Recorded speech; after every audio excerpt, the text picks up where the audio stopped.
2024 ஆண்டு ஜூன் மாதத்துக்கான வாக்குத்தத்தம்.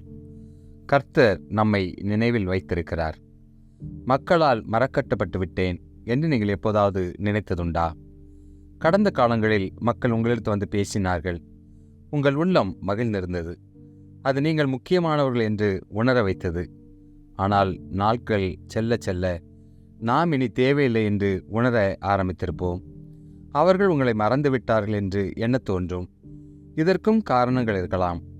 மற்றவர்களால் நான் நினைக்கப்படவில்லை என்ற இந்த உணர்வு உங்களை தனிமை உணர்வுக்கு காரணமாயிருக்கலாம். அது உங்கள் சுயமரியாதையை பாதிக்கிறது. இனி நாம் தேவையும் இல்லை, நம்மால் பிரயோஜனமும் இல்லை என்று நினைக்க தோன்றும். தாவீதின் தகப்பன் ஈசா ஆடு மேய்க்கும் சிறுவனான தாவீதை கர்த்தர் தெரிந்தெடுப்பார் என்று நினைக்கவில்லை. சங்கீதம் 27:10 தாவீது கூறுகிறார், என் தகப்பனும் என் தாயும் என்னை கைவிட்டாலும் கர்த்தர் என்னை சேர்த்து கொள்வார்.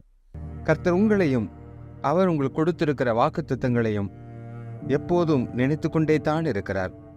தாமதங்களும் வாழ்க்கையின் சூழ்நிலைகளும் கடவுள் கூட நம்மை மறந்துவிட்டார் என்று எண்ண தோன்றும். ஆனால் அது உண்மையில்லை.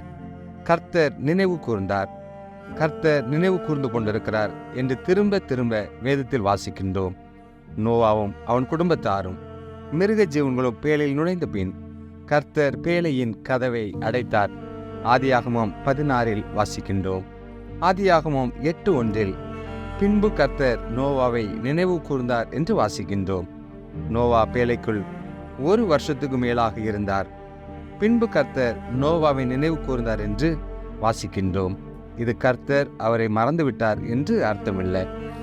இது கர்த்தர் நோவாவை மறந்துவிட்டு திடீரென்று பேழைக்குள் நோவா இருப்பதை நினைவு கூர்ந்தார் என்று அர்த்தமில்லை.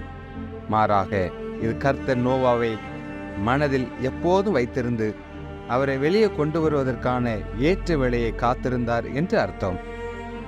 சாராள் இடத்தில் கர்த்தர் உற்பவ காலகட்டத்தில் உன்னிடத்துக்கு திரும்ப வருவேன், அப்பொழுதுக்கு சாராளுக்கு ஒரு குமாரன் இருப்பான் என்றார்.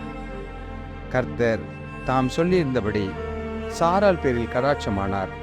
கர்த்தர் தாம் உரைத்தபடியே சாராளுக்கு செய்தருளினார். அது ஒரு நீண்ட கால காத்திருப்பு. ஆனால் கர்த்தர் தம்முடைய உடன்படிக்கை நினைவு கூர்ந்தார். 1 சாமுவேல் 1:19 நாம் வாசிக்கிறோம், கர்த்தர் அந்நாளை நினைவு கூர்ந்தார் என்று. நம்முடைய வாழ்க்கையிலிருந்து கர்த்தருடைய வாக்குத்தத்தத்தை காலமும் தூரமும் அழித்துவிட முடியாது. கர்த்தர் நம்மை நினைத்து கொண்டே இருக்கிறார். நீங்கள் அவருக்கு முக்கியமானவர்கள். உங்களின் பயனுள்ள வாழ்க்கை உலகம் காலாவதி தேதியை குறிக்கலாம். ஆனால் கர்த்தர் ஒருபோதும் அப்படி செய்ய மாட்டார். வாலிபனான தாவீது, இளவயது அடிமை பெண் மற்றும் தாவீதின் 3 நண்பர்கள் இளமையில் கர்த்தருக்கு பயனுள்ள பாத்திரங்களாயிருந்தனர். கர்த்தர் தான் பயன்படுத்துவதற்கு ஏதுவான சிலவற்றை இளம்பெண்ணான எஸ்தர் மற்றும் ரூத்தினிடத்தில் கண்டுபிடித்தார். நீங்கள் உங்களையே கர்த்தருடைய பிடியிலிருந்து விடுவிக்கும் வரை, நீங்கள் உங்களையே விட்டு கொடுக்கும் வரை கர்த்தர் ஒருவரையும் பிரயோஜனமற்றவர்கள் என்று எழுத மாட்டார். கர்த்தர் எப்போதும் உங்களை நினைத்து கொண்டிருக்கிறார் என்று எண்ணி உற்சாகமடையுங்கள். அவருடைய வல்லமையான இரத்தமும் உங்களுக்கான அவருடைய மகத்தான திட்டங்களும் என்றென்றைக்கும் உங்களிடத்தில் நிலைத்திருக்கும். மக்கள் உங்களை நினைவு கூற வேண்டும் என்று நீங்கள் காத்திருப்பது பதிலாக இந்த மாதத்தில் எதையாவது வித்தியாசமாய் செய்வீர்களா? நீங்கள் ஏன் வெளியே சென்று நீண்ட காலமாய் மறந்துவிட்ட நண்பரை பார்க்கக்கூடாது?